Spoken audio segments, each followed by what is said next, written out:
November 1st, 2020, which I don't say in this post, but it's our anniversary. 18 years of bliss, near fatal car crash, costume contest. Last night, Howie and I made love. This morning, I told him if any of the underwear didn't fit, I'd try again, but that his were so worn out and had so many holes in them that I couldn't read the tags. He said that he had just ordered underwear, and we both got a big laugh out of how we have come to the same conclusion the same day and decided he just had to have new tees and shorts. My package is still awaiting him at the sanctuary, it seems. Today we plan to bike ride on Fort Desoto Beach. I may try my hand at a poem for him if we sit in the sun. And I did. I called it Soul Soldiers. How do you recognize a soulmate? How can you be sure of the match? When are you sure that this is by fate and not just a casual catch? Will the inner eye that sees all say, or will that small voice be the one? Or come in dreams at night as you lay, or in time in laps round the sun? I knew you were special at first glance and felt I had to know you more. The way we met felt more than pure chance, foretold a cause worth fighting for. None other would have my back like you. None other could wear many hats.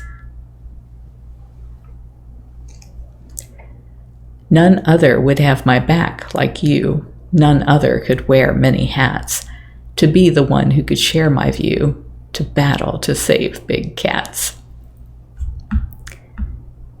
And then there was a Carole Baskin costume contest. A couple of days ago, Jamie suggested a Carole Baskin costume contest, and hundreds of people participated. Jamie's idea was to cut the images and put them into a collage. No one anticipated how much work this was going to be, since we thought we might get a handful of people sharing their pics. Jamie had posted her Carole Baskin costume from 2005 on Facebook, saying she was doing it before it was cool. Cat-like reflexes save us from head-on crash. We spent a lovely day biking the paths and then sitting on a deserted section of the beach under a mangrove tree's shade. Howie read about tiger genetics, and I wrote him a poem. Then I just sat and drank in the salt life. I wanted to leave by 4:30 because the clocks moved backward today, and I don't like to drive after dark. It was cloudy and twilight by 5:20 p.m. as I was heading westbound on Memorial Highway by Rocky Point Golf Course. I didn't see the impact between two small white cars in the eastbound lanes that snapped the driver's front wheel and front quarter panel off the car that had jumped across the median and was now barreling straight toward me. I heard and smelled the approach before I saw it. The screaming, high-pitched screech of the drive shaft digging and burning into the road due to the turning of the missing wheel, and the speed that it was advancing toward me filled my nostrils with the smell of molten asphalt. Sparks flew in advance of the car that was hurtling toward us at alarming speed.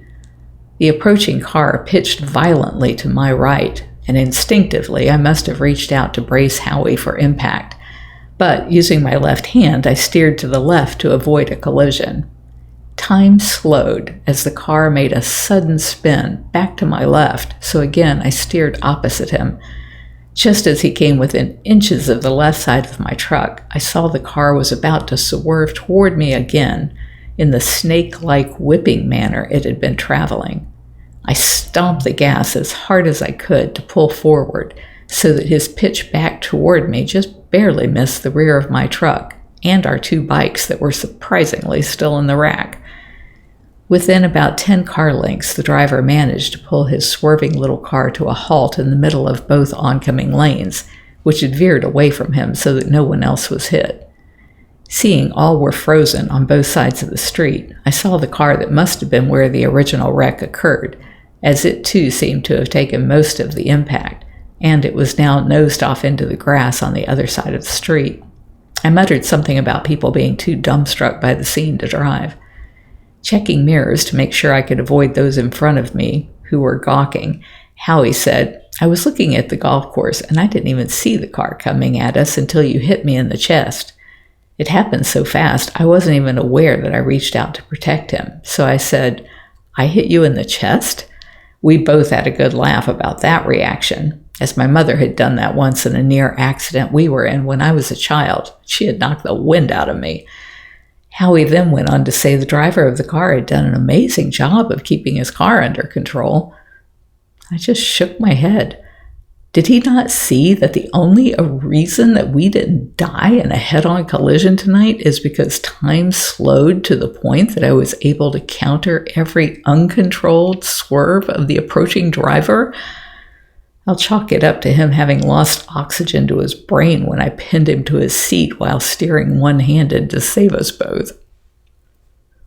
And then I guess I must have gotten this from like the police scanners or something. It said location, Memorial Highway, Dana Shores Drive, event, traffic crash with injuries, service date 11/01/2020, 17:18, time cleared 1900, report number 20706-150.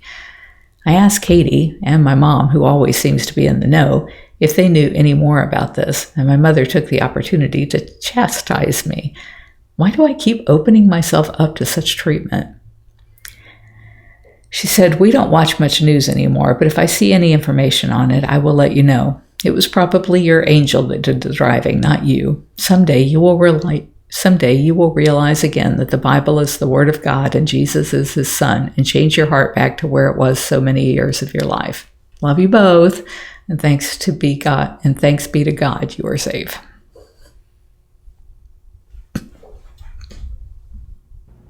If you're enjoying my diary, please like, share, and subscribe.